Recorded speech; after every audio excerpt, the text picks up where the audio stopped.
शान्तिनगर 1 वडा कार्यालयबाट फेरि भेटौँला कार्यक्रमबाट विदाय भएर पृथ्वी पौडेल सर जाँदै हुनुहुन्छ। यस 1 नम्बर वडामा हाम्रो जनप्रतिनिधि पनि हुनुहुन्छ पृथ्वी पौडेल सर। यो वडामा 7औं नम्बरको सचिवमा पाल्नु भएको थियो।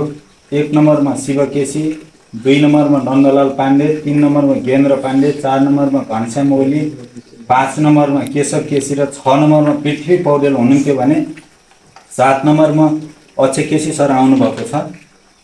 सायद 4 वर्ष सेवा पुरा गरेर पृथ्वी सर राप्ती गाउँपालिका जाँदै हुनुहुन्छ। जाने कुरामा हामी दुखी छौँ।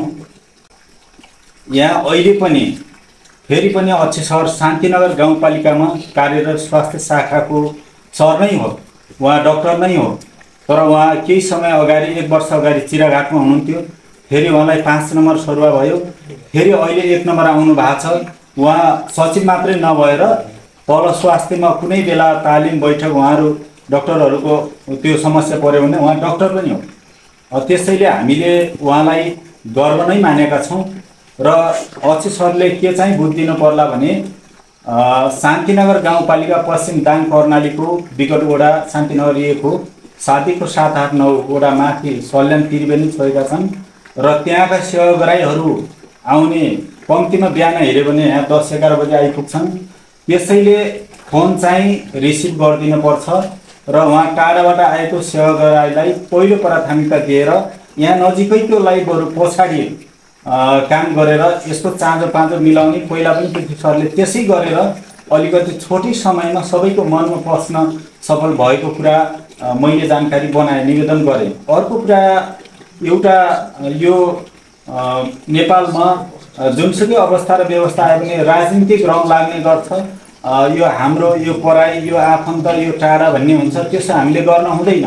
यो जनताको स्थानीय प्रत्यक्ष सरोकार राख्ने सरकार हो यो स्थानीय तह। त्यसैले यहाँ जो कोही आए पनि सेवा प्रवाहलाई साझा रूपमा एउटा कुनै प्रकारको इफेक्ट नै नआउने तरिकाले सचिवले जिम्मा ढङ्गले बुझ्नुपर्छ। र यदि आफूलाई तालिम बैठक कुनै केही जानकारी भयो अघिल्लै दिन सूचना दिएपछि त्यो खबर प्रभाव भएपछि यहाँको सेवाग्राहीले दुःख पाउँदैनन्।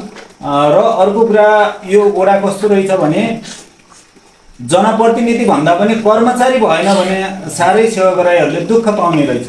जनप्रतिनिधिको त सिग्नेचर चल्ने हो, त्यसैले त्यो पञ्जीकरणका कामहरू विविध कुराहरू होइन, अब सबै डकुमेन्टहरू शैक्षिक डकुमेन्टहरू सचिवले नै गर्नुपर्ने भावनाले हजुर अहिले आउँदै गर्दा अलिकति विषयगत शाखा हिजो एउटा स्वास्थ्य हेरिरहेको मान्छेलाई अहिले प्रशासन हेर्ने बेला कतिपय कुराहरू त पृथ्वी सरसँग पनि बुझ्न पर्ने होला। गीताजी आफ्नै परिवार पनि 4 नम्बरको सचिव हुनुहुन्छ हजुरको। अब त्यसो भए हामीले अलिकति उहाँहरूबाट पनि सहयोग लिनु पर्ने होला जस्तो मलाई लाग्छ। त्यसैले अहिले हामीले अब फेरि पनि यहाँ आज धेरै बुद्धिजीवी टिमहरू आउनुभएको छ।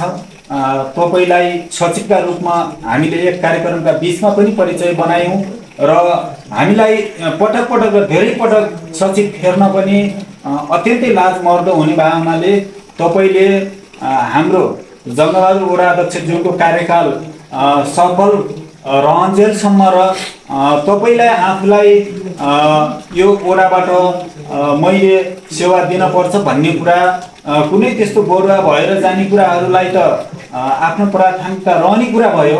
तर पनि यही जिम्मेवारीमा रहने हो र कोही जाने हो भने यसलाई विनम्र नम्रताका साथ यही शान्तिनगर 1बाट राष्ट्रसेवक कर्मचारीका निम्ति भएर राम्रो सेवा प्रवाह गरिदिनु हुनेछ भन्ने कुरा तपाईँहरूका बिचमा राख्दै आज एक कार्यक्रमका बिचमा अक्षय सरलाई स्वागत र पृथ्वी सरलाई